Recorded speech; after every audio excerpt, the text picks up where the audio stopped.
ගොඩක් ගෙවල් වලින් ඇහෙන ප්‍රශ්නයක් තමයි අම්මට හැමතිස්සෙම තරහ ගිහින්. නමුත් එතනදී ඇයි මේ අම්මට තරහ යන්නේ? එහෙම නැත්නම් ඇයි අම්මට ආතිතේ තියෙන්නේ කියන එක ගැන කවුරුත් හිතන්නේ නැහැ.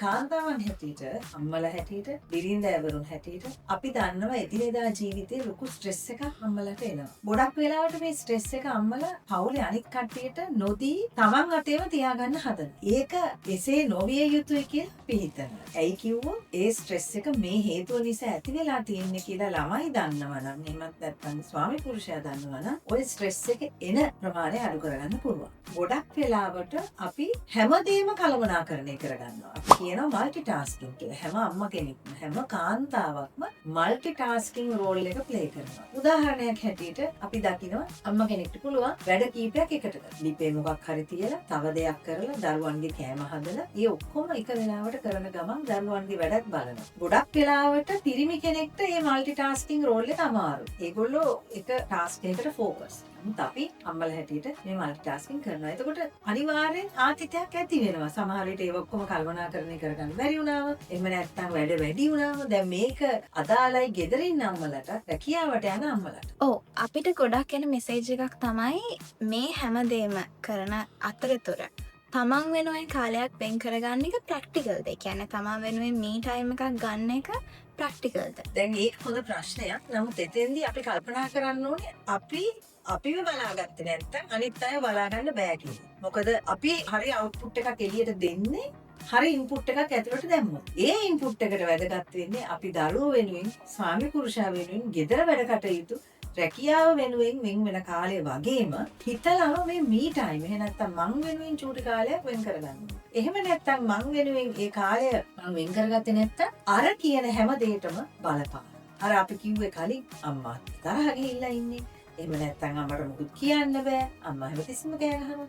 මේක ලංකාව විතරක් නෙවෙයි, අපි දකින ලෝකයේ පුරා කාන්තාවන්ට මේ කතාව වෙනවා. නමුත් මේ ටයිම් කියන එක වැදගත් වෙන්නේ මට අවධානය දුන්නොත් මට පුළුවන් වඩාත් හොඳට අනිත් කට්ටියට මගෙන් සිදුවෙන මොන වැඩ කටයුතු ටික කරන්න. ඒක හන්දම තමයි මේ ටයිම් අදාළද, මේ ටයිම් කොහොමද කරන්නේ කියන එක හිතන්න දෙයක්. මේ ටයිම් කියන එකෙන් අදහස් වෙන්නේ, එහෙම නැත්නම් මං වෙනුවෙන් දෙන කාලය කියන එකෙන් අදහස් වෙන්නේ නැහැ මම ගොඩක් වෙලා ගන්නවා, මම විතරක් බොහොම ආත්මාර්ථකාමීශීලීව ගිහිල්ලා යමක් කරනවා. ඒක නෙමෙයි මෙතනින් අදහස් වෙන්නේ. ගොඩක් වෙලාවට අම්මලාට හරි අමාරුයි මේ තමන් වෙනුවෙන් දෙන දෙයක් ගැන හිතන්න. මොකද ඒගොල්ලෝ බැඳිලා ඉන්නේ අන් අය වෙනුවෙන් යමක් කරන්න හැම වෙලාවෙම. ඕක අපි දකිනවා ගොඩක් වෙලාවට අම්මලාගෙන් එන දෙයක්. නමුත් අද අපි දන්නවා මානසික සෞඛ්‍යය ඉතා වැදගත්. ඒ මානසික සෞඛ්‍යය හරි විදිහට, නිසි විදිහට අපිට අනුගමනය කරන්න වෙන්නේ මං වෙනුවෙන් කාලයක් හොයාගත්තොත් කියලා. ඉතින් ඒක පොඩි දෙයක් වෙන්න පුළුවන්. ඔයාට වෙලාව තියෙනවා නම් සැලොන් එකකට යන්න පුළුවන්. එහෙම නැත්නම් පොඩි චිත්‍රපටියක් තමන් ෆෝන් එකේ බලනවා වෙන්නත් පුළුවන්. එහෙමත් නැත්නම් යාළුවෙක්ට කතා කරනවා වෙන්න පුළුවන්. මුකුත්ම නැත්නම් පොතක් අරගෙන බොහොම නිශ්චල වෙලාවක් ගත කරන්න පුළුවන් නම් ඒකත් මේ ටයිම්. දැන් මේ ටයිම් වලින් අදහස් වෙන්නේ අන් අයගේ සහභාගීකම නැතුව මං වෙනුවෙන් යමක් කරන වෙලාව. එතකොට ඒකෙන් මොකක්ද වෙන්නේ? ඒකට ගොඩක් මුදල් අවශ්‍ය නැහැ. ඒකට ගොඩාක් කාලය අවශ්‍ය නැහැ. මේක පැය භාගයක් වගේ කාලයක් වෙන්න පුළුවන්. ගොඩක් වෙලාවට මේක වැදගත් උදේම නැගිට්ටාම. මොකද එතකොට අනිත් අය නැගිටලා නෑ ගෙදර. අම්මා නැගිටිනවා බොහෝ විට ගෙදර උයන්න.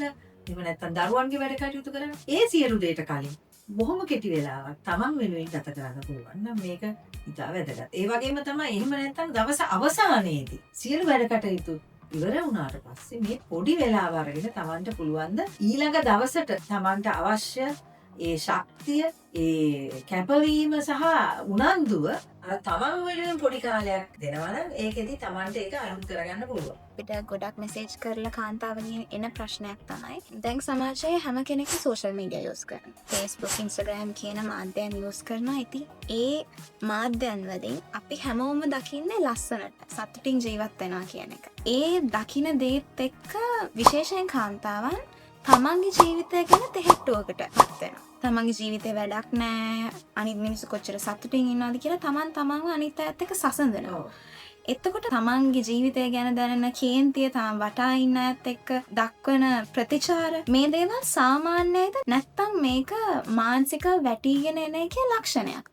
සෝෂල් මීඩියා වලින් එන ප්‍රෙෂර් එක අපි බාර ගන්න සුදුසු නැහැ. ගොඩක් කාන්තාව හිතනවා අනේ අරයා සන්තෝෂෙන් ඉන්නවා, එයා ලස්සනට ඉන්නවා. නමුත් අපි දකිනවා ගොඩක් වෙලාවට පොඩ්ඩක් රිසර්ච් එකක් කරොත් ඔන්ලයින් පේනවා ගොඩක් වෙලාවට අර කට්ටිය ෆිල්ටර්ස් පාවිච්චි කරන්නේ. මේ සෝෂල් මීඩියා වලින් දකින්නේ සත්‍යයක් නෙවෙයි. අපි දකිනවා ගොඩක් වෙලාවට ඔය ඉන්ෆ්ලුවෙන්සර්ස්ලා වේවා කවුරු හරි වේවා ගොඩක් වෙලාවට එයා ප්‍රොඩක්ට් එකක් නම් එයා මාකට් කරන්නේ ඒකට හසරිලන විදිහට කරන්නේ. එහෙම නැත්නම් කවුරු හරි තමන්ගේ ජීවිතය ගැන දේවල් දානවා ඒකත් views ගන්න බලාගෙන කරන්නේ. එතකොට එතනදී අදහස් වෙන්නේ නැහැ ඒගොල්ලන්ගේ ජීවිත perfect කියලා. far from being perfect කියලා අපිට කියන්න පුළුවන්. එතන රඟපෑමක් කියන්නේ මවාපෑමක්. තමන්ට පෙන්වන්න ඕන දේ විතරයි පෙන්වන්නේ. තමන්ට පෙන්වන්න ඕන දේ. අනමුත් ඒගොල්ලන්ගේ ගෙදර ගිහිල්ලා කැමරාව එක ඔෆ් වෙච්ච වෙලාවේ අපි දැක්කොත් ඒගොල්ලෝ ඉන්න විදිය ඔයාට හිතෙන්න පුළුවන් මගේ ජීවිතේටදී ගොඩක් හොඳයි කියලා. සමාජ මාධ්‍ය හරහා ගොඩනැගිලා ඉන්නවා පිරිසක්. ඒගොල්ලෝගේ ජීවිත තනිකර මේ අන් අයට පේන්න තමයි පවත්වාගෙන යන්නේ. තමන් ඉස්සලා උළුවට ගන්න ඕනේ මේ දකින්න දේ යථාර්ථය නෙමෙයි. ඒ වගේම තමයි එතෙන්දි තව දෙයක් එකට එකතු වෙනවා. ඔන්ලයින් ජීවිත ගත කරන්න බෑ අපිට. ඔන්ලයින් ජීවිත ගත කරන්න ගියොත් ඒක අර මේ මෙටා එකෙන් හදපු මේ මෙටාවර්ස් එකේ ඉන්නවා වගේ. යථාර්ථේ නෙවෙයි ඉන්නේ අපි. අපි යථාර්ථේ ඉන්නවා නම් අපේ ජීවිතවල එදිනෙදා අපි ගනුදෙනු කරන පාර්ශවයන් එක අපේ පවුලේ කට්ටිය පිට. ඒවා වෙනස්. ඒවට අපි කියනවා human relationships. ඒවා online relationships වලින් define කරන්න නැත්නම් ඒවා පෙන්නුම් කරන්න බෑ. ඉස්සර තිබුණා කිම් කාඩෑෂියන්ගේ show එකක්. ඒක තිබ්බේ කාලේ TV එකේ. එතෙන්දී යා මේ টয়ලට් එකේ අනේකේ ඉඳලම පෙන්නනවා. ඉතින් ඒකත් මට ඒක දැක්කම හිතා ගන්න බැරුණේ මේ මිනිස්සයා මේ තමන්ගේ ජීවිතේ තමන් ගත කරන්නේ නැද්ද කියලා. ඉතින් යා ලොකු ග්ලෝබල් සෙලිබ්‍රිටි කෙනෙක් අද වෙනකොට. හැබැයි අර keeping up with the Kardashians එකේ තිබිච්ච විදිහට එයා টয়ලට් එකට යන එකක් පෙන්නනවා. එයා වාඩිලා කෝපි එකක් බොන එකක් පෙන්නනවා. එතකොට nothing is in reality. ඔක්කොම මේ මවාපෑම් කියලා ටික වෙලාවක් යනකොට තේරෙනවා. ඉතින් ඒක මං හිතන්නේ හරි මට නම් හරි ඩිස්ටර්බින් එක. හැමතිස්සෙම මම ෂෝ එකේ නම් ඉන්නේ. එතකොට මං නිකන් නැති ස්ට්‍රෙස් එකක් මං ගන්නවයි. මං හොතට ඉන්න ඕනේ, මං ලස්සනට ඉන්න ඕනේ. You can't be yourself. අනේ ඒ කන්සෙප්ට් එක පටලව ගන්න නරකයි. සෝෂල් මීඩියා වල ඉන්න පර්සනැලිටි එකත් එක්ක. ඒකත් එක්කම තමයි සෝෂල් මීඩියා විතරක් නෙමේ සමාජයෙන් කාන්තාවකට එන බලපෑම. ඔයාට මෙහෙම වෙන්න පුළුවන්, අයියෝ මෙහෙම කරන්න නැත්තේ කියලා ඒ දෙන පීඩනය දරාගන්නේ කොහොමද? තමන්ට තියෙන්න ඕනේ යම්කිසි මොහුකුරා යෑමක් මැචුරිටි එකක්. බිරිඳක් ගොඩක් වෙලාවට රැකියාවක් කරනවා. එතකොට යම්කිසි මැචුරිටි එකක් නැත්තම් වගකීම් ගන්න පුළුවන් පරිණතභාවයක් තියෙන්නට අවශ්‍යයි. එතකොට තමන්ටම කියා ගන්නවා අපි කියනවා ඒක මේ self advocacy කියලා. ඉතින් තමන්ටම කියන්න ඕනේ මේක ඇත්ත නෙවෙයි. මට එහෙම ප්‍රෙෂර් එකක් අවශ්‍ය නැහැ. දැන් කවුරුත් ලස්සනට ඉන්න කැමති. ඒක වෙනම කතාවක්. හැමෝම කැමති පිරිසිදුවට ප්‍රසන්නව ඉන්න. ඒක ගැන නෙවෙයි මේ කියන්නේ. එහෙම අපි හැම කාන්තාවක්ම මම හිතන්නේ එහෙම ඉන්න පුළුවන් නම් ඒක ඉතා වැදගත්. තමන්ගේ පුද්ගලික ජීවිතේට පවුලේ උදවියට සියලු දේටම තමන් ලස්සනට ඉන්නවා නම් පිළිවෙලට ඉන්නවා නම් ඒක ඉතා වැදගත්. නමුත් තමන්ට ඔයාට ප්‍රෙෂර් එකක් එනවා නම් සමාජයෙන් වේවා යාළුවන්ගෙන් වේවා සෝෂල් මීඩියා වලින් වේවා මේ විදිහට ඉන්න ඕනේ මේ විදිහට ඉන්න ඕනේ ඔයාට අනවශ්‍ය විදිහට ඒ ප්‍රෙෂර් එක ගන්නවා නම් එතෙන්දී ඔයා කරන්න වැරද්දක්. You do not have to conform to what the world wants. තමන් හැඩ ගහන්න ඕනේ නැහැ සමාජයේ තමන් බලාපොරොත්තු වෙන රෝල් එකට. අම්මා කෙනෙක් වුණා මෙහෙම තමයි ඉන්න ඕනේ. නැත්නම් බිරිඳක් වුණා මෙහෙම තමයි. ඒ රෝල්ස් දැන් ගොඩක් වෙනස් වෙනවා.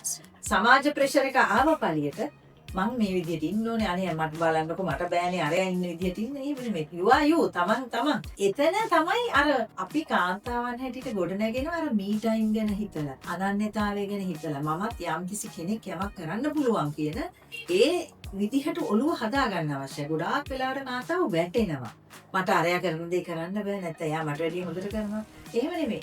ඔයා. ඒකෝර ඔයාට පුළුවන් වෙනවනේ තමන්ගේ ප්‍රතිරූපය ගොඩනගන්න.